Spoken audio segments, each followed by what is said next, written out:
podcast where we're calling a spade a spade. Great to be here with you guys today. I've said this before, and I'll say it again. There's no CBA deal. The players don't want to agree to what the owners are proposing. Perfect.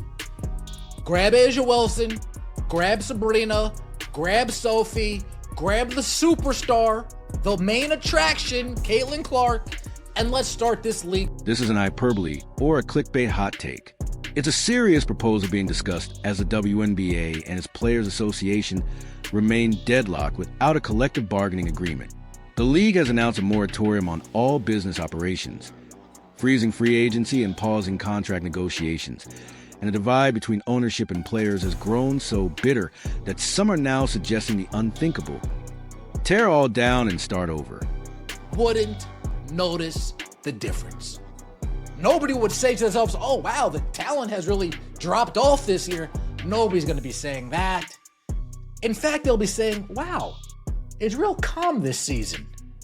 There's not so much complaining and whining going on this season. Start fresh with players that deserve money and with players that can push. Here's why this moment is so critical. The previous CBA expired on Friday, and the two sides failed to reach an extension, pushing the league into a status quo phase where old working conditions technically remain, but real business can't move forward. Teams were ready to issue qualifying offers under the expired agreement, but players refused to sign anything while a new salary structure featuring major pay increases is still under negotiation. As a result, 84 of the league's 86 veteran players are currently free agents, all waiting for a new CBA before committing. The main sticking point is revenue sharing. Owners have proposed raising the players' share from 9% to 15%, while players are demanding 30% of total revenue before expenses, a gap that amounts to hundreds of millions of dollars over the life of the deal. What you guys think in the comments section below. Like the video and subscribe. These players are so committed to the downfall of their own league. They've tried forever to get noticed by the mainstream. In comes Caitlin Clark. Finally, they get noticed. They've tried so long to get paid what they think that they're owed. In comes Caitlin Clark. Owners actually see someone that can make them dollar signs and they say, you know what? Now let's talk about what actually changed to create this leverage. For 27 years, the WNBA operated at a loss, with modest attendance, barely noticeable television ratings, and minimal corporate sponsorships, surviving largely because NBA owners subsidized it as a goodwill effort and a long-term investment in growing the game. That shifted in April 2024 with the arrival of Caitlin Clark, as the Indiana Fever went from averaging 4,467 fans per home game in 2023 to selling out every game, while their road appearances effectively became sellouts as well. Television viewership surged, highlighted by the Fever's July 2nd matchup against the Las Vegas Aces, drawing 2.3 million viewers on ESPN, the most-watched WNBA game in 23 years. Suddenly, major corporate sponsors that had never engaged with women's basketball, Nike, State Farm, Gatorade, and Wilson, rushed in with significant deals. Women's National Basketball Players Association have reached an agreement on a moratorium for league business, sources told ESPN on Monday. The moratorium is necessary because the sides failed to reach an agreement on a new collective bargaining agreement or an extension of the previous one by Friday's deadline. The sides continue to negotiate on a new CBA amid what's become a bitter impasse as they work toward what both sides acknowledge will be a transformative deal. They remain far apart on several key issues, including chiefly what a revenue sharing system should look like. Now, is it really bitter on the owner side? Probably not. They think they're going above and beyond with some of the things that they're willing to give them. And this is where the tension begins. Owners saw those numbers and recognized something they had never seen before: real profitability. Not years down the line, but right now. That realization brought them to the negotiating table, willing to compromise in ways they never had before, with proposals that included maximum contracts surpassing $1 million, average salaries exceeding $500,000, minimum salary set at $250,000, charter flights for every team, upgraded hotels, and enhanced benefits by any historical standard. It's a massive leap considering the average WNBA salary in 2023 was around $113,000, and the owner's proposal will more than quadruple that figure. They think that they're owed something that they haven't earned. The players are bitter. The players have things to lose. Well, not all of the players, but the players in the negotiating rooms, Breanna Stewart and Nafisa Collier. They would love it if WNBA folds. Unrivaled gets some players. Maybe that league turns to 5-on-5.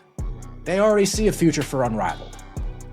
Breanna Stewart earlier this weekend said, oh man, it's so hard to compartmentalize. I mean, after the games, then I gotta go and take emails and phone calls and take places on this and take places on that. Wouldn't it just be easier if that league didn't exist anymore? But here's the Players Association's argument. They say the revenue projections are driven almost entirely by Caitlin Clark's drawing power. And if one player is generating that level of value, then the entire player pool deserves a larger share because the league is marketed as a collective product. They point to the NBA, where players receive 50% of basketball-related income, and to the NWSL, where players have negotiated their share up to 50%, asking why WNBA players should settle for 15% when other major professional leagues give athletes at least 40%.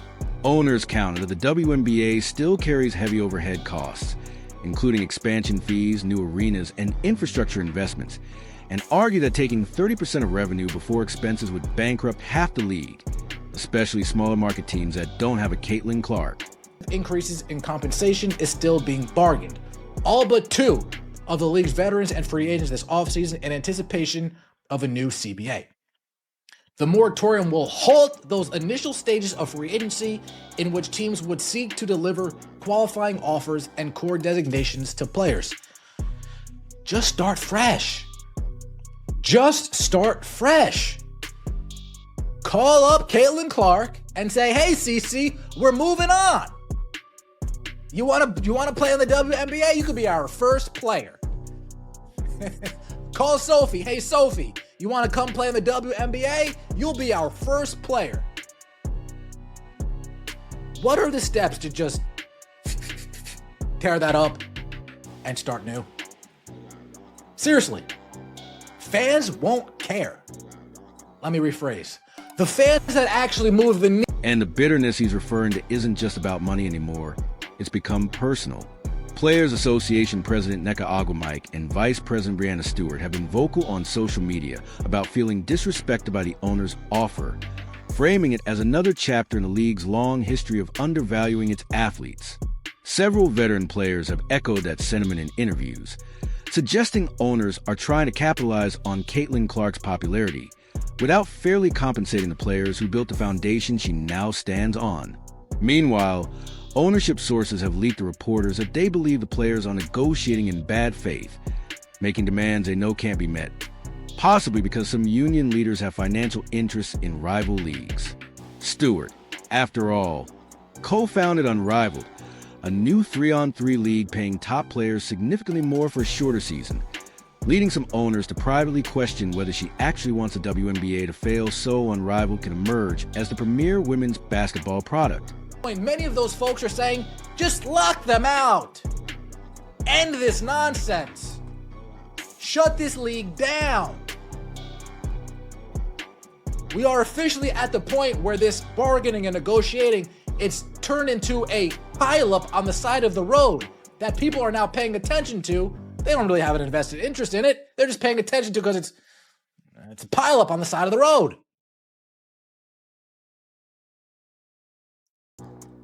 This league is it's losing steam. It's losing steam by the day. If interest levels were here when Caitlin Clark got here, dude, they're here. They might even be off the screen now. If interest levels were here when Caitlin Clark arrived, they've fallen off so fast. People don't even want to watch anything that doesn't have to do with Caitlin Clark. No one cares about Unrivaled. No one cared about the playoffs. No one cared about the finals. Oh, but the ratings. Yeah, but the ratings were inflated. Nobody paid attention. You look at Caitlin Clark games, you look at Indiana Fever games, and you look at non-Caitlin Clark games. There it is. Said it. Right there. So the league has lost momentum, and it's all because of the players. Unwillingness to negotiate. Unwillingness to compromise. The owners have done their part. And as far as I'm concerned, move on without the old guard. Hire whatever attorney you can to make that possible and just do it. If not, shut it down. That moratorium he's describing is significant. Under normal circumstances, free agency would have opened on January 21st, with teams making offers and players signing contracts. But instead, everything is frozen. The Chicago Sky can't negotiate with free agents. The Los Angeles Sparks can't extend qualifying offers. And players who plan to change teams are stuck in limbo. The timing makes the situation even more problematic, with training camp set to begin in early May and the season scheduled to tip off later that month. If there's no CBA agreement by mid-March, teams won't have enough time to build proper rosters. And if talks stretch into April, the entire season could be at risk. While the League and Players Association agreed to extend the moratorium to keep negotiations going, sources on both sides describe the talks as tense and unproductive, with the gap between their positions still largely unchanged.